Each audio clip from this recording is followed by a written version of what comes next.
तो दोस्तों, कैसे आप सभी? मैं आशा करता हूँ आप सब बिल्कुल ठीक होंगे।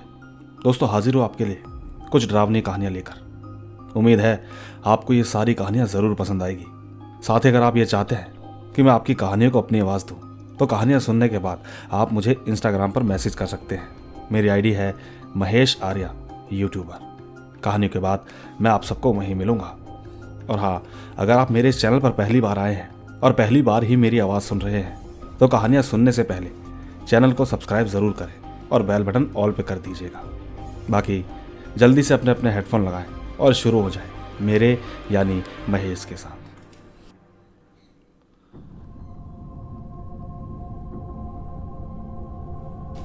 दोस्तों, ये बात तब की है जब मेरे पिताजी जिंदा थे। ये बात उन्होंने ही मुझे बताई थी जब मैं 10 या 12 साल का था। मेरे गांव में बहुत भयानक जंगल है। मैं अक्सर जब भी गांव जाता हूं तो जंगल में ज़रूर जाता हूं। पर खैर, बात पर आते हैं। मेरे पिताजी ने बताया था कि एक दिन मैं उस जंगल के रास्ते से घर आ रहा था। शाम हो चुकी थी। मैं उस वक्त स्मोक कर रहा था कि तभी मुझे एक बकरी के बच्चे की आवाज़ आ रही थी। मैंने इधर उधर देखा पर मुझे वो दिखाई नहीं दी। फिर मैं अपने घर को चल दिया। जब मैं कुछ दूर ही चला तो फिर से मुझे कुछ आवाज़ आई। ध्यान से देखने पर मुझे वो बकरी का बच्चा दिखाई दिया और मैं उसके पास गया। मैंने उसको पकड़ा और यहाँ वहाँ आवाज़ लगाई। सोचा शायद किसी का छूट गया होगा, लेकिन जब उसे लेने कोई नहीं आया तो मैंने उसे अपनी पीठ पर लाद दिया और घर को चलने लगा। दोस्तों, जैसे जैसे मैं आगे बढ़ रहा था, वो बच्चा वैसे वैसे मुझे भारी लगने लगा। मैंने इस पर बिल्कुल ध्यान नहीं दिया, पर थोड़ी ही देर बाद मुझे ज़मीन पर रगड़ने की आवाज़ आने लगी। जब मैंने पीछे की तरफ देखा तो उस बकरे के पैर ज़मीन पर रगड़ रहे थे। मैंने तुरंत उसे वहीं पर पटक दिया, लेकिन दोस्तों, गिरने के बाद वो अचानक मेरी तरफ झपटा, लेकिन वो कुछ कर ना सका। ऐसा इसीलिए क्योंकि मेरी दादी ने मेरे हाथ में धागा बांधा हुआ था। इसके बाद मैं वहां से तेजी से घर आ गया। साथ ही दोस्तों, यह घटना तो आम हो चुकी है और कई लोगों के साथ हुई है। कहीं ना कहीं इसमें कुछ तो सच्चाई होगी, तभी तो हर जगह से ये कहानियां क्यों आ रही हैं, सोचने वाली बात है। खैर, मैं एक कहानी और सुनाता हूँ। ये भी मेरे पिताजी ने बताई थी। मेरे पिताजी गांव से करीब 50 किलोमीटर दूर शादी में गए थे। उस वक्त मेरे दादा घर पर अकेले थे और दादी उस टाइम इस दुनिया में नहीं थी। पिताजी शादी अटेंड करने के बाद किसी रिलेशन में रुक गए थे। पिताजी ने बताया कि जब वो सो गए थे तब उन्हें एक सपना आया कि मेरे पिताजी यानी कि दादा की डेथ हो गई है। पिताजी इतना ज़्यादा घबरा गए कि उन्होंने साइकिल उठाई और घर को चलने के लिए निकल पड़े। लेकिन दोस्तों, उस वक्त वो जहाँ पर रुके थे, सब लोगों ने उन्हें मना किया कि रात काफ़ी हो चुकी है, सुबह चले जाना। लेकिन उनका सपना इतना खतरनाक था कि वो नहीं माने।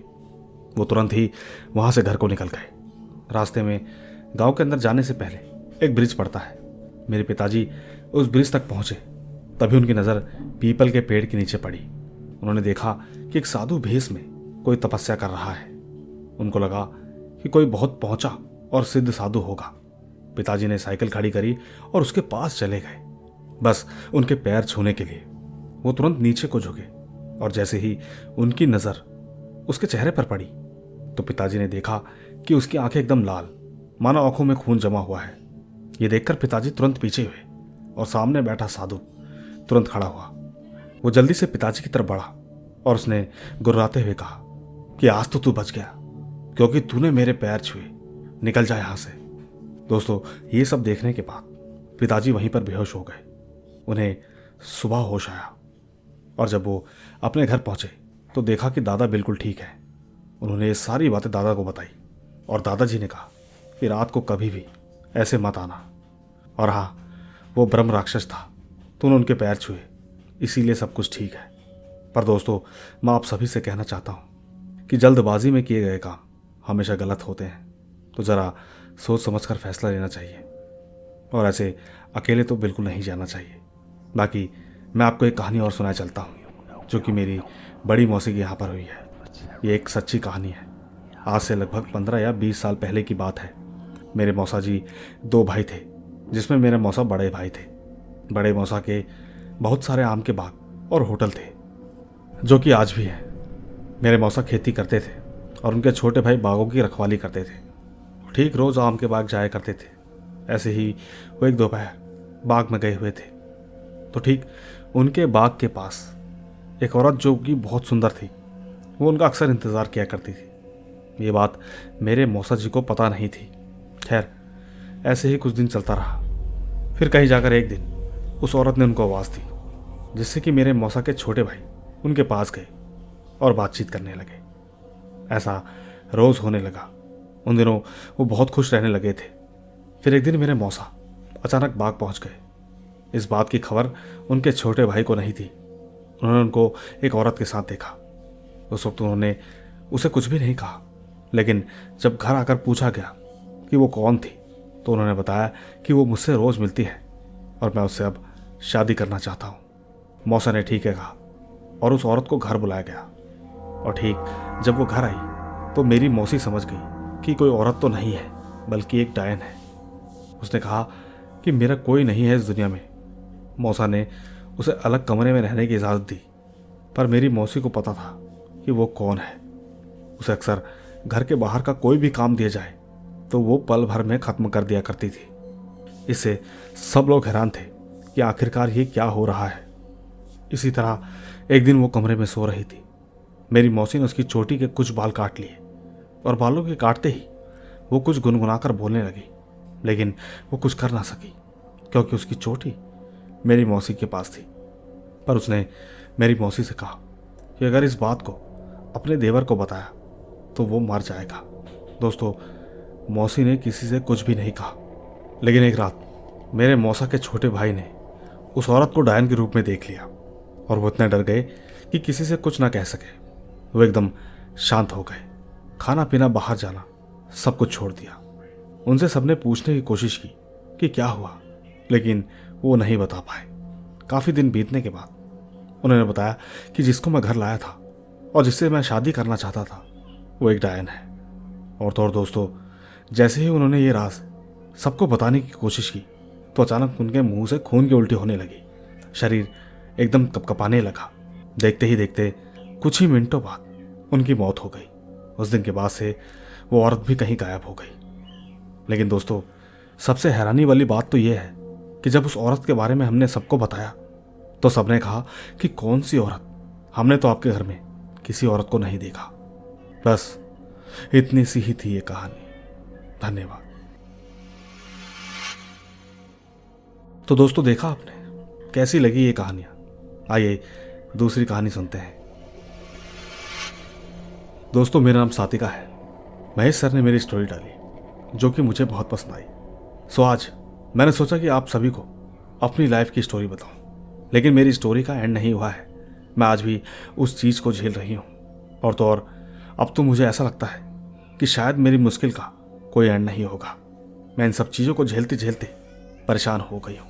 दोस्तों, मेरी इस कहानी की शुरुआत 26 मार्च 2020 से हुई है, जिस टाइम लॉकडाउन चल रहा था।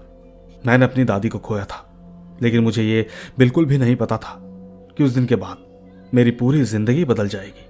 सबसे पहले जो मेरे साथ हुआ था वो ये था कि जब घाट से वापस आने के बाद सब लोग नहा रहे थे और हम लोगों ने अपना पूरा घर शुद्ध किया था।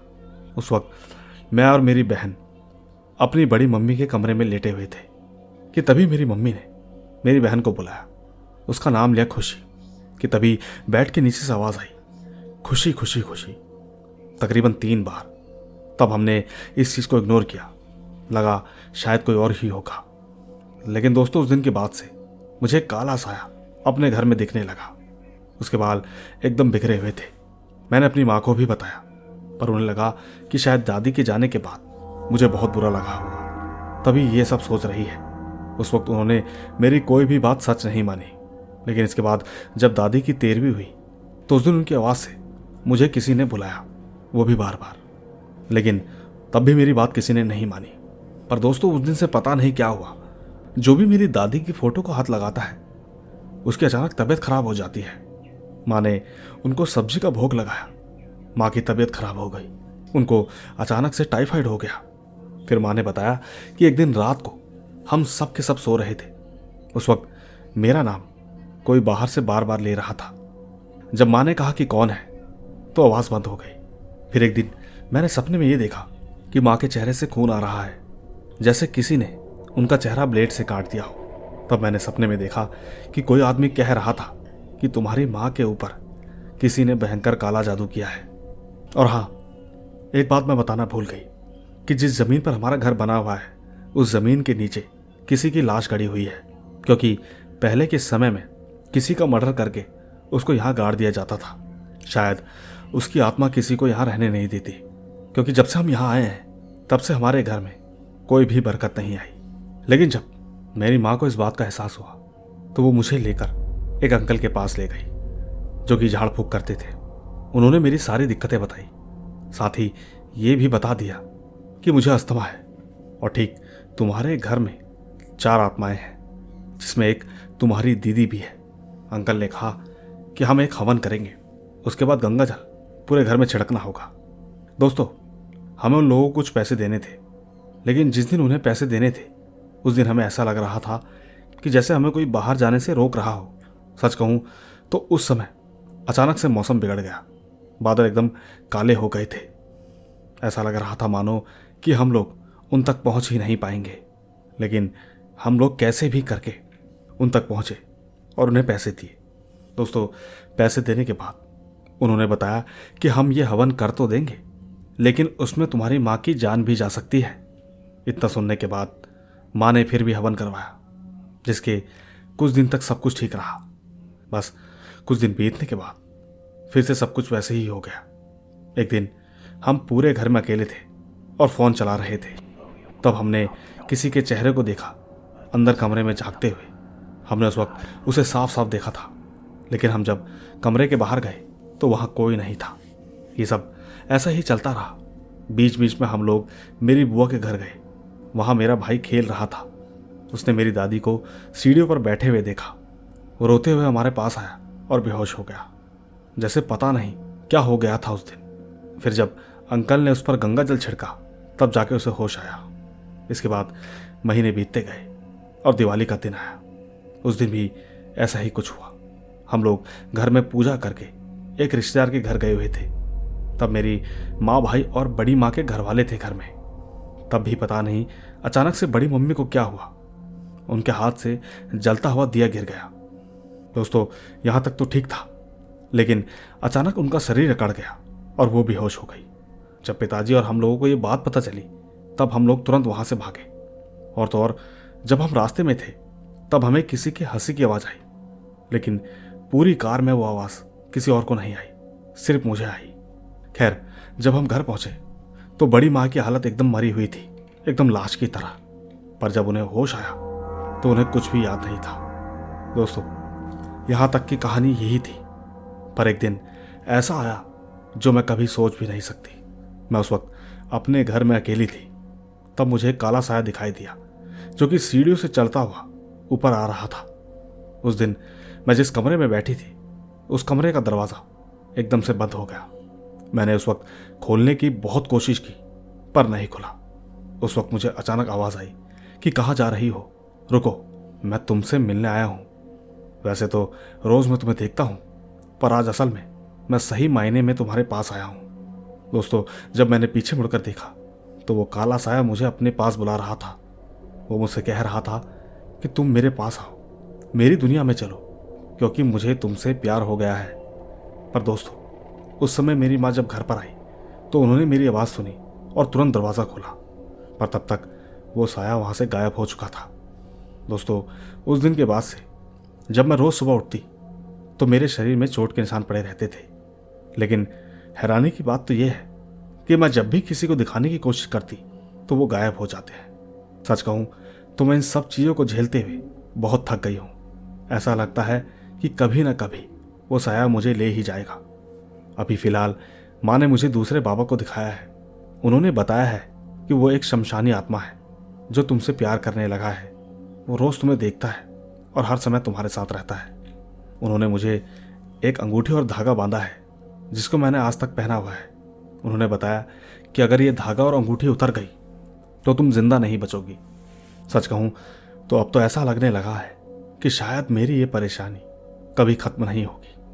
मन करता है कि सुसाइड कर लूँ, मैं इतना परेशान हो चुकी हूँ। हर समय मुझे लगता है कि कोई मुझे बुला रहा है, कोई ना कोई मेरे आसपास ही होता है। कल ही रात की बात है, किसी ने मुझे बुलाया और जब मैंने देखा तो वो काला साया सामने ही खड़ा था, पर मैं कुछ भी नहीं कर पाई। दोस्तों, अगर आप मेरी मदद कर पाएं तो प्लीज़ करें। मेरी कहानी लंबी ज़रूर है, पर उसकी सच्चाई मैं ही झेल रही हूँ। मैं आशा करती हूँ कि अगर आप मेरी स्टोरी सुनेंगे तो शायद कहीं ना कहीं मुझे कोई तो मदद मिलेगी। धन्यवाद। तो दोस्तों, देखा आपने इनकी कहानी कितनी खतरनाक थी। मुझे उम्मीद है आपको ये कहानी ज़रूर पसंद आई होगी। साथ ही इनकी मदद के लिए अगर आप कुछ भी बताना चाहते हो तो नीचे कमेंट्स ज़रूर कीजिएगा। बाकी मैं उम्मीद करूँगा कि जल्द से जल्द इनकी परेशानी का हल मिले। फिलहाल ले चलता हूँ आपको हमारी अगली कहानी की तरफ। आइए सुनते हैं। दोस्तों, मेरा नाम राजवीर सेन है। मैं छतरपुर जिले से बिलोंग करता हूँ। ये बात तब की है जब मैं अपने भैया भाभी के यहाँ घूमने के लिए खजुराहो गया हुआ था। दरअसल वहाँ महाशिवरात्रि का मेला लगता है, इसलिए मैं हर साल जाता था। इसी तरह मैंने महाशिवरात्रि के एक दिन पहले से ही जाने की तैयारी कर ली, लेकिन उस दिन घर में थोड़ा काम था, इसलिए दिन में नहीं जा पाया। पर जाना तो था ही, इसलिए मैंने शाम तक काम खत्म होने के बाद जाने की तैयारी करी। मैं शाम के ठीक 6 बजे निकल गया रेलवे स्टेशन के लिए। मैं लगातार ट्रेन का इंतज़ार करता रहा और ट्रेन आने में बहुत लेट हो गई। तकरीबन 9 बज चुके थे। मैं चुपचाप ट्रेन में चढ़ गया और एक सीट पर जाकर बैठा। धीरे धीरे ट्रेन ने अपनी रफ्तार पकड़ी और पटरियों पर दौड़ने लगी। करीब 11 बजे ट्रेन ने खजुराहो रेलवे स्टेशन पर उतार दिया। उस वक्त रेलवे स्टेशन एकदम सुनसान था। एक आदमी भी वहां दिखाई नहीं दे रहा था। मुझे उतारने के बाद ट्रेन वहां से निकल गई। मैंने अपने भैया को फ़ोन लगाया ताकि वो मुझे लेने आ जाए। उन्होंने कहा कि तुम वहीं रुको, मैं आता हूँ। उसके बाद मैं वहीं रेलवे स्टेशन में यहाँ वहाँ टहलने लगा। दूर दूर तक कोई दिखाई नहीं दे रहा था। मन में थोड़ा सा डर भी लग रहा था, क्योंकि देर तक टहलने के बाद मैं वहीं जाकर एक जगह पर बैठ गया। उसी वक्त मेरी नज़रें रेलवे की पटरी पर जाकर पड़ी। एक लड़की सफ़ेद कपड़ों में रोती हुई दौड़ती हुई चली आ रही थी और वो अचानक मेरे सामने आकर रुक गई, ठीक पटरियों में लेट गई। दोस्तों, ये सब देखकर मैं थोड़ा सहम गया, क्योंकि ये लड़की कहीं पागल तो नहीं, ऐसे बीच पटरियों में आकर लेट गई। मरना है क्या? मैंने सोचा कि क्यों ना इसके पास जाकर इससे बात करूं। मैं ठीक जैसे ही आगे बढ़ा तो वो लड़की अचानक से गायब हो गई। ये देखकर मैं थोड़ा और डर गया कि अचानक ये लड़की कहाँ चली गई, अभी तो यहीं थी। फिर अचानक मैंने ये देखा कि मेरे बगल में कोई है। मैंने जैसे ही बगल में देखा तो वो लड़की मेरे बगल में खड़ी हुई थी। दोस्तों, वो एक लड़की नहीं थी, बल्कि चुड़ैल थी। उसका चेहरा पूरी तरह जला हुआ था। लंबे लंबे दांत, सफ़ेद आंखें, चेहरे पर जगह जगह से मांस निकला हुआ था। ये सब देखकर मेरी चीख निकल गई और उसने मेरा हाथ पकड़ लिया। वो कहने लगी कि चलो मेरे साथ। उसे देखकर मैं बहुत डर गया, लेकिन उसने मेरा हाथ इतनी ज़ोर से पकड़ा हुआ था कि मैं अपना हाथ नहीं छुड़ा पा रही थी। इसके बाद अचानक उसने मेरा गला पकड़ लिया। उसके लंबे नाखून मेरे गले में लगने लगे। मेरे गले से खून निकलने लगा। मेरी सांसें ऊपर नीचे हो रही थी, मानो जिंदगी का यह आखिरी दिन था। मेरी जान निकलने वाली थी कि अचानक कोई मेरा नाम पुकारता हुआ मेरे पास आ रहा था। शायद वो मेरे भैया थे, जो कि मुझे लेने आए थे।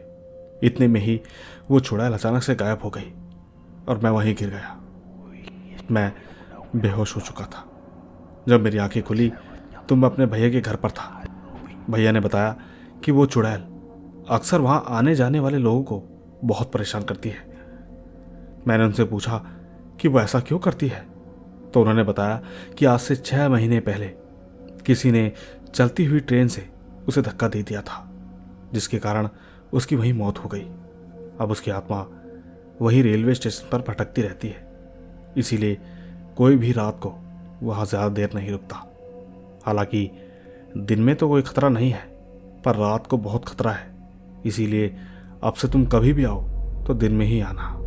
दोस्तों, मेरे साथ हुआ वो हादसा हर रोज़ मेरे सपने में आता है।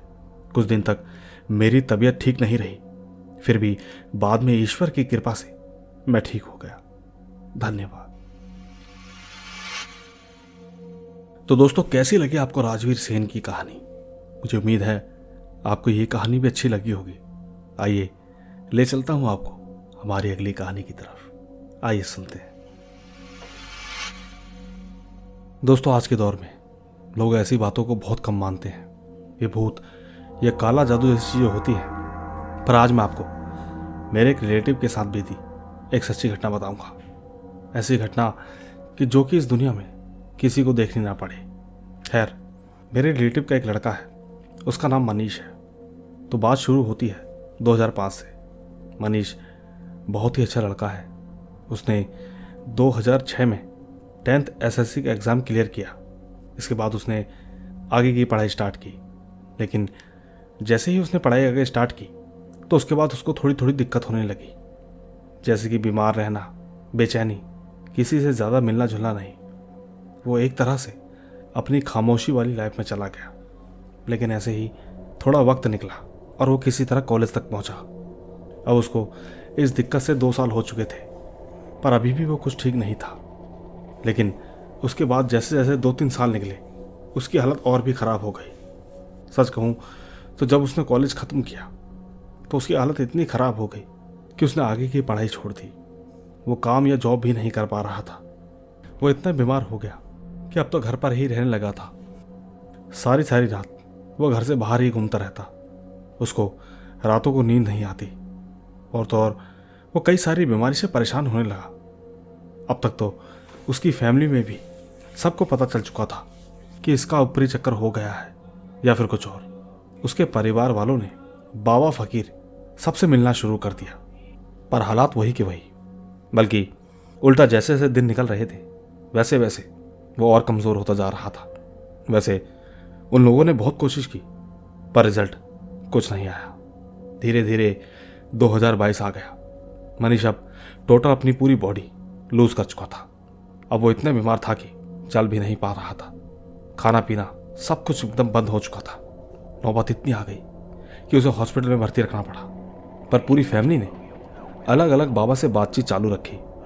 पर 2023 में उनको एक अघोरी साधु और एक देवी माँ के उपासक से मुलाकात हुई। जब उनसे मिले तब जाकर उन्होंने बताया कि आपके बच्चे को मिठाई में किसी ने कुछ खिला दिया है और ये चीज़ उसकी जान लेने के लिए खिलाई थी। पर हैरानी की बात तो यह है कि आपका बेटा इतने साल कैसे जिंदा रहा। घर वाले सभी सोच में रह गए। फिर उन्होंने इस पीड़ा से मुक्ति पाने के लिए कई उपाय पूछे। तब जाकर कहीं मनीष की हालत में कुछ कुछ सुधार आया।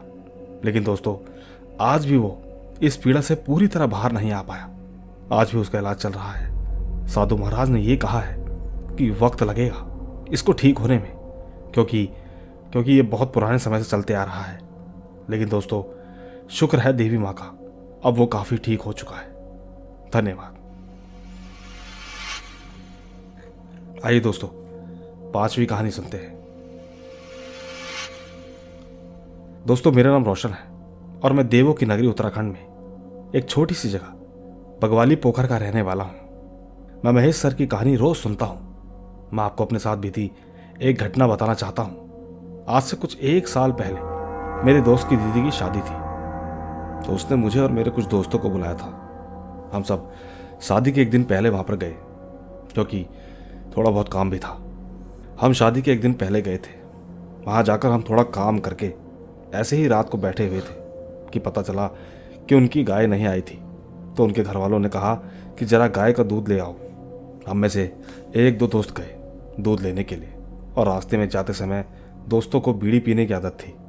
तो ठीक रात को जंगल में घूमते घूमते रास्ते में हमें एक आदमी मिला, जो कि तकरीबन 7 फुट लंबा होगा।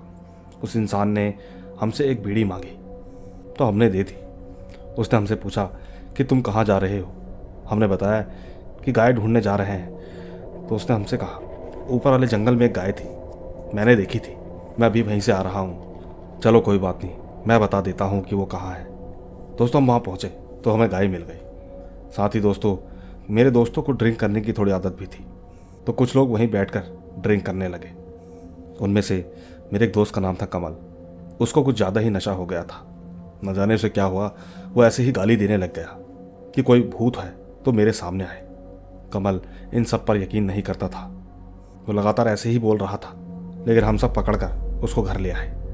दोस्तों, घर जाते ही उसकी तबीयत खराब हो गई और वो रोने लग गया। कहने लगा कि जो जो था सब मरोगे। घर वालों ने तुरंत ही किसी ऐसे व्यक्ति को बुलाया जो कि विभूति लगाता हो। उसने बताया कि इसके ऊपर एक जिन्न का साया है जो कि जंगल से इसके साथ लग गया है। घर वालों ने पूछा कि आखिर ये ठीक कैसे होगा। तब जाकर उन्होंने कहा कि उसका छौ पूजना होगा। दोस्तों, अक्सर उत्तराखंड के गाँव में जब कोई हवा किसी के साथ लग जाती है तो उनकी भाषा में उसे छौ कहते हैं। खैर, आपको मेरी कहानी कैसी लगी नीचे कमेंट जरूर कीजिएगा। धन्यवाद। आइए दोस्तों, चलते हैं हमारी आखिरी कहानी की तरफ। इस कहानी के बाद मैं भी अपनी आवाज को विराम देना चाहूंगा। आइए सुनते हैं। दोस्तों, मैं अपना नाम नहीं बताना चाहती, पर मैं जो आपको बताना चाहती हूँ वो मेरे दोस्त के साथ हुई एक सच्ची घटना है। वैसे हम तो आज के जनरेशन के हैं, लेकिन मुझे भूत प्रेतों की बात सच लगती है। मेरा फ्रेंड आगरा का रहने वाला है, जिसके पापा 2 भाई थे। उसके बड़े पिताजी ने आज से लगभग 4 साल पहले मथुरा में ज़मीन ली, जहां उन्होंने घर बनवाया था, और मेरे फ्रेंड के पिताजी की फैमिली वहीं गई थी रहने के लिए। फ्रेंड के बड़े पिताजी की फैमिली में उसकी बड़ी दीदी, उसका छोटा भाई और साथ में उसके बड़े भैया की 2 बेटियां थी, जिसमें एक 4 साल की और दूसरी 3 साल की थी। और तो उनकी बड़ी माताजी और मेरे फ्रेंड के बड़े पिताजी का छोटा बेटा, जिसकी उम्र 17 साल की थी, और मेरा फ्रेंड 18 साल का था। दोस्तों, जिस रात ये सब हुआ, उस रात मेरा फ्रेंड, उसकी दीदी और भाई सब छत पर सोने के लिए गए थे। साथ में बड़े भैया की 2 बेटियां भी थी। सब ऐसे ही मस्ती कर रहे थे कि रात के करीब 12:30 बज रहे होंगे। उन्होंने जो बोतल में पानी रखा था वो खत्म हो चुका था। उसी वक्त मेरे फ्रेंड को प्यास लगी। उसने अपनी दीदी से कहा कि दीदी, नीचे से पानी ले आओ, मुझे बहुत प्यास लग रही है। दीदी ने कहा कि सो जा, सुबह पी लेना, इतनी रात में मैं नहीं जा रही, नीचे जाने में डर लगता है। लेकिन मेरे फ्रेंड ने भाई से बोला कि तू मेरे साथ चलेगा, पर उसने भी मना कर दिया क्योंकि उसे भी बहुत डर लगता है रात में। थकार कर मेरा फ्रेंड खुद ही पानी लेने गया। वो पानी लेके वापस आ रहा था तो उसने देखा कि एक रूम का दरवाज़ा और खिड़की खुली हुई थी। उसने सोचा कि बंद कर देता हूँ। वो चुपचाप उस रूम में गया, और जब खिड़की के पर्दे लगा रहा था तो उसको रूम में किसी के चलने की आहट लगी। उसे लगा कि शायद दीदी होगी। उसने पर्दे बंद करते करते आवाज़ लगाई कि आप तो बोल रहे थे कि नहीं जाऊंगी, अब नीचे कैसे आ गई। लेकिन पीछे से कोई आवाज़ नहीं आई। पर जब उसने पीछे मुड़कर देखा तो देखकर हैरान हो गया। उसने देखा कि 2 बच्चे और एक आदमी, जो उस रूम में कपड़े का बक्सा रखा था उस पर बैठे थे। उसी वक्त एक औरत दरवाजे से अंदर की तरफ आई और उन तीनों की तरफ जाके वो चारों मिलकर उसे घूरने लगे। ये सब देखने के बाद मेरा फ्रेंड काफ़ी डर गया। वो जल्दी से भागकर कमरे से बाहर आया और दरवाजे को बंद कर दिया। उसके बाद वो सीधा छत पर पहुंच गया। सब लोग छत पर ही थे। सब लोगों ने जब उसे ऐसे देखा तो भाई और सिस्टर ने पूछा कि क्या हुआ। उसने सोचा अभी नहीं बताऊंगा वरना सब डर जाएंगे, इसलिए उसने कहा कि मैं भागकर ऊपर आया ना, इसीलिए ऐसा हुआ। उसके बाद वो चुपचाप लेट गया। लेकिन सुबह होते ही उसने ये बात सबको बताई। बट बड़े पिताजी और माँ ने बोला कि तूने कुछ और देखा होगा, ज़्यादा डरने की ज़रूरत नहीं, ऐसा कुछ भी नहीं होता। दोस्तों, उन्होंने तो बड़ी आसानी से कह दिया, लेकिन जो मैंने देखा उसका क्या। अब नहीं मालूम कि क्या सच में वो मेरा वहम था, लेकिन मैंने साफ साफ उस औरत को कमरे में आते देखा। अब उस घर में क्या है वो तो मुझे नहीं मालूम, पर मैंने जो कुछ भी देखा वो एकदम सच बात है। बस इतनी सी ही थी ये कहानी। धन्यवाद। तो दोस्तों, ये थी हमारी आज की कहानियाँ। उम्मीद है आपको ज़रूर पसंद आई होगी। इसी तरह की और कहानियाँ सुनने के लिए कहानी को लाइक, शेयर और कमेंट्स तो ज़रूर ही कीजिएगा।